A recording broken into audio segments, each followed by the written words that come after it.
This is a lecture on time constants for Chapter 4, Math 107. You've probably noticed that there's a pattern to exponential growth and decay. If you have something like this, let me get a pen here, A equals A naught, initial amount, times 2 raised to some power t over d. When we have the 2 in here, there's a pattern of the amount changing by 2. And you can see this very easily if you have this case. Let's just say that the initial amount is 1, and we'll let the doubling time be 1, so that this equation reduces to this equation. So all we have is A equals 2 to the t. Now we'll let t vary, and we'll get a chart, and you could a graph or table of these values, and you can see the pattern. So here's the pattern. T, usually it's time, is just increasing by integer values, 0, 1, 2, 3. So you're looking 1 minute later here, 2 minutes later, 3 minutes later, or seconds later, depending on what the units are, up to 10 seconds later. And every time you move by 1 unit in time, you're moving by 1, the amount doubles. It goes from 1 to 2, from 2 to 4, doubles, doubles again to 8, doubles again to 16, and so on. So now you see this is the pattern, and this pattern reflects the fact that the base here is 2. Now we'll do the same problem again, but this time let the doubling time be 20 minutes. So remember, the initial equation, or the most general equation, is A naught, initial amount, times 2 to the t over d. This is for a growth equation. And we're set here d equal to 20. So that's where I got this equation right here. A equals 2 times t over 20. Now in this case, if I count by ones, if I let time increase by 1, increase to 2, increase to 3, increase to 4, instead of everything doubling, I see actually very little change, and I don't see the pattern at all. What happened to the pattern is that by increasing by 1, let's say you would have 1 over 20th. That would be this step. That's what the equation would be like here. In this case, A would be 2 to the 2 over 20. This one would be A equals 2 to the 4 over 20, or 1/5. In the other case, the exponents were all integers. Now we can get back to that other case by picking different times. And what we choose is to count by 20s instead of by 1s. So we have a 20 down here for the doubling time. We count by 20s, we will get the pattern back. So now, let's say we start with t equals 0, then we wait 20 minutes, we go another 20 minutes, go another 20 minutes, go another 20 minutes. Then when you put these in the calculation, see what happens to that exponent. This would be 20 over 20, which is 2 to the 1, and you get the amount is 2. If you at 40 minutes later, it's 40 over 20, which is 2 to the 2 squared, which is 4. And now you're seeing the pattern again. At 80, it's 80 over 20. That becomes 4, and 2 to the 4th is 16. We call the 20 the time constant. We say the time constant is equal to 20. And what this means, as I just showed you here, is that when you count by 20s, you will see this pattern. What the 20 does in the algebra of the problem is that it makes the exponents all be integers. Say 5, 6. Before, when we picked, say, t equal 2, then the formula gave us 2 to the 2 over 20, or that would be 2 to the 0.1. It's not an integer.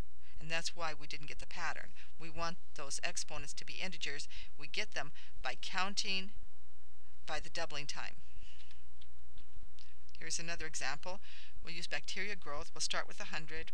Whoops, I thought I had the marker.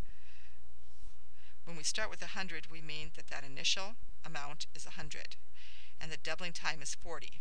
So we substitute 40 for the d and 100 for the A naught, and this is the equation we get. A equals 100 times 2 to the t over 40. What do we use for time constant? We use 40. and then we will see the pattern. When you use 40 for these time constants, you don't even have to use a calculator. So here's the result of that calculation. The doubling time was 40, so we're going to count by 40s, 0, 40, 80, 120, 160, etc. That is because the time constant is 40.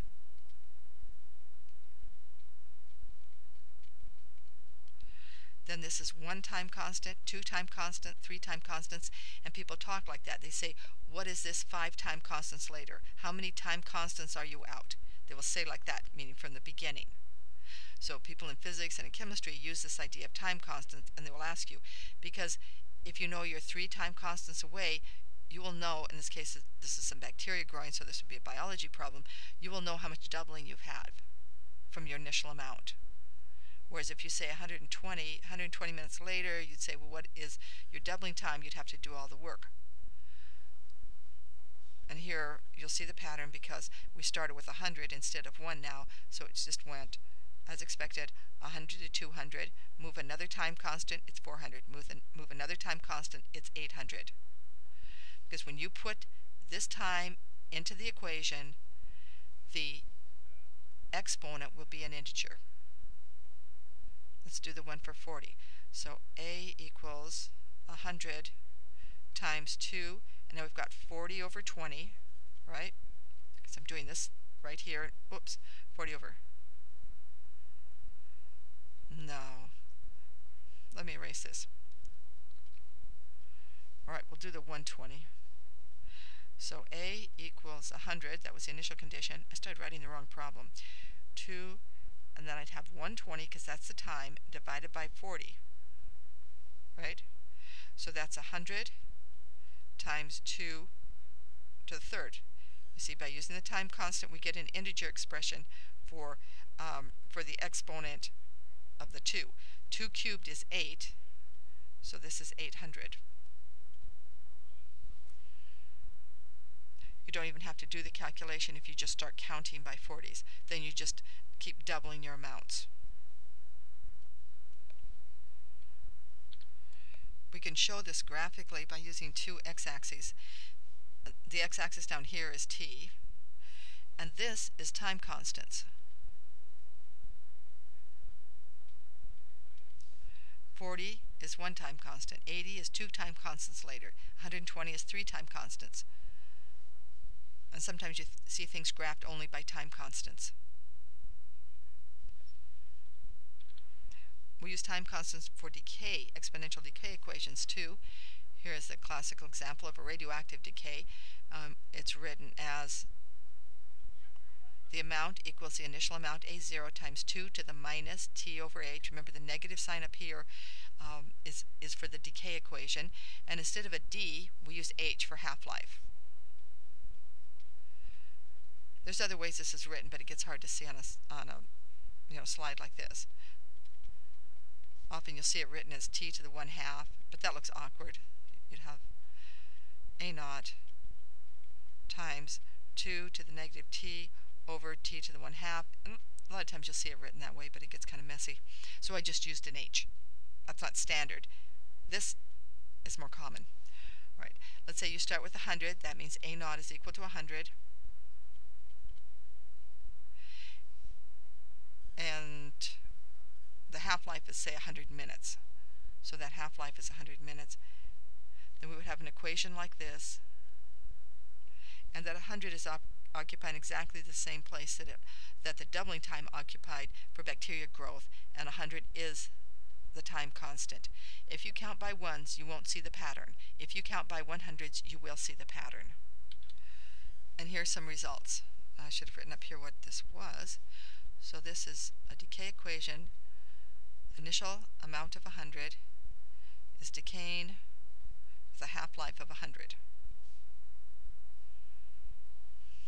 Alright, so I go over here and I just count by 100s. Remember, every time I move, I'm moving by 1 time constant, because a time constant is 100, and you will see the amount decrease Starts with 100, goes to 50, goes to 25, 12 and a half, 6.25. So because this is a decay equation, it's decreasing by 1/2. And I see the pattern because I'm counting by the time constant of 100. And here's a graph with radioactive decay, initial value of 100, time constant of 100. And on this x-axis, these are counting time constants. So this is an axis of time constants. And these are the actual values of t. As I pointed out before, the time constant gives an integer exponent, and that is why you see the pattern. Now for the exponential decay and for equations of limited growth, you usually say that most of the action is over in about 5 time constants. Let me show you what that is on the previous slide.